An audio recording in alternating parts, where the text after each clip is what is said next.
MATLAB ID, যেখানে আমি MATLAB প্রোগ্রামিংটা করব সেটা হলো ম্যাটল্যাব আইডি। তো ম্যাটল্যাব দুইভাবে চালানো যায়, একটা হলো ম্যাটল্যাব অনলাইন, mathworks.com, এই ওয়েবসাইটে গিয়ে একটা অ্যাকাউন্ট খুলে মাসে 20 আওয়ার ফ্রিতে চালানো যায়। এছাড়া হলো দ্বিতীয় উপায়টা হলো ম্যাটল্যাব ডেস্কটপ সফটওয়্যার নিজের পিসিতে ইনস্টল করে চালানো। তো এইটা হলো ম্যাটল্যাব ডেস্কটপ 2014 ভার্সনের ইন্টারফেস।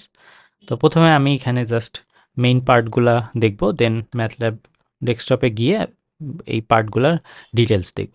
তো এখানে লেফট সাইডের যে এই অংশটা, এটা হলো কারেন্ট ফোল্ডার উইন্ডো। এটা ম্যাটল্যাবের ভিতরে একটা ফাইল এক্সপ্লোরারের মতো।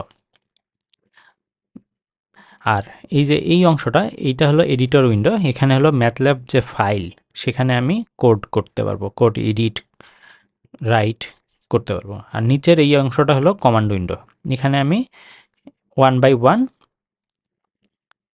হলো ম্যাটল্যাব এর কমান্ড দিতে পারি। আর রাইট সাইডের এই অংশটা হলো ওয়ার্ক স্পেস উইন্ডো।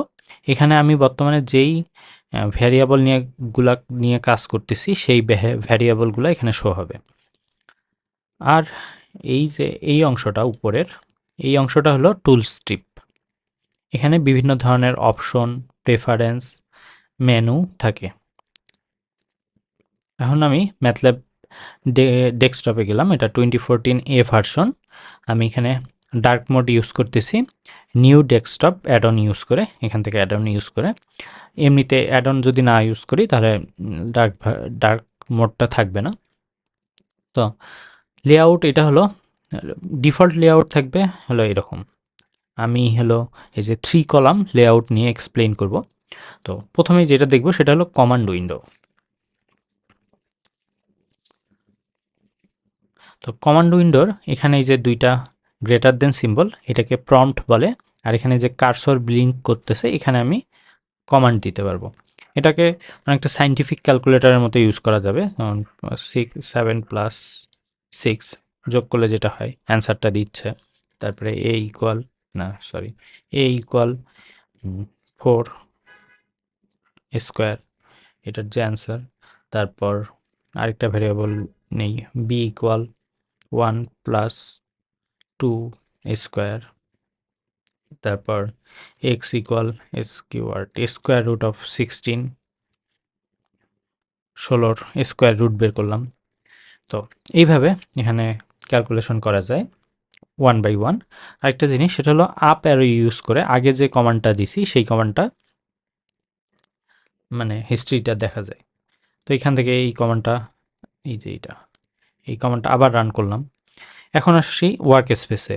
ওয়ার্ক স্পেসে আমি যেই ভ্যারিয়েবলগুলো এখানে ক্রিয়েট করলাম সেই ভ্যারিয়েবলগুলো শো করতেছে।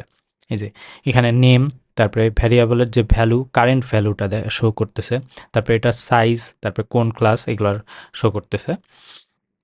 তো এখন যদি না বুঝি এগুলো সাইজ ক্লাস, তাহলে সমস্যা নাই, পরে ডিটেলসে দেখব। তো এখানে এই যে ডিরেক্ট এখান থেকে ভ্যালু চেঞ্জ করে দিতে পারবো। কারেন্ট ভ্যালুটা ধরা যাক, এর ভ্যালু ছিল 16, আমি 10 করে দিলাম।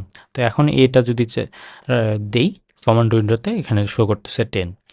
আবার এখান থেকে ক্লিয়ার ওয়ার্ক স্পেস করলে এই সবগুলা ভ্যারিয়েবল ডিলিট হয়ে যাবে। এছাড়া কমান্ড উইন্ডোতে এটা আমি করতে পারি ক্লিয়ার লিখে, এটা যখন রান করব এই যে এখান থেকে সবগুলো ডিলিট হয়ে যাবে। অথবা এই যে টুল স্ট্রিপের এখান থেকেও আমি ক্লিয়ার করে দিতে পারবো। এবার আসি যে কারেন্ট ফোল্ডার উইন্ডো, এই যে লেফট সাইডের যে অংশটা। তো এইটা ফাইল এক্সপ্লোরারের মতো। এখানে কারেন্ট ডিরেক্টরিতে যে ফাইল বা ফোল্ডারগুলো আছে সেই ফাইল বা ফোল্ডারগুলো শো করতেছে। এখানে দুইটা ফাইল আছে, সেটা এখান থেকে আমি নতুন করে ফোল্ডার ক্রিয়েট করতে পারবো। যাকে একটা ফোল্ডার ক্রিয়েট করি, টেস্ট। দেন এই ফোল্ডারে ডাবল ক্লিক করলে ওই ফোল্ডারের ভিতরে আমি যাইতে পারবো। তারপর এখানে এটা হলো ব্যাক বাটন, আরও ব্যাক করতে পারবো। এইটা হলো ফরওয়ার্ড বাটন। আর এই যে এইটা হলো পুরো ডিরেক্টরিটা আমাকে শো করতেছে যে কোন ফোল্ডারের ভিতরে আমি আছি সেটা। এখান থেকে আরও হলো দেখবো যে স্ক্রিপ্ট কীভাবে ওপেন করে, স্ক্রিপ্ট তৈরি করা যায়, live script, function, live function এসব ক্রিয়েট করা যায়।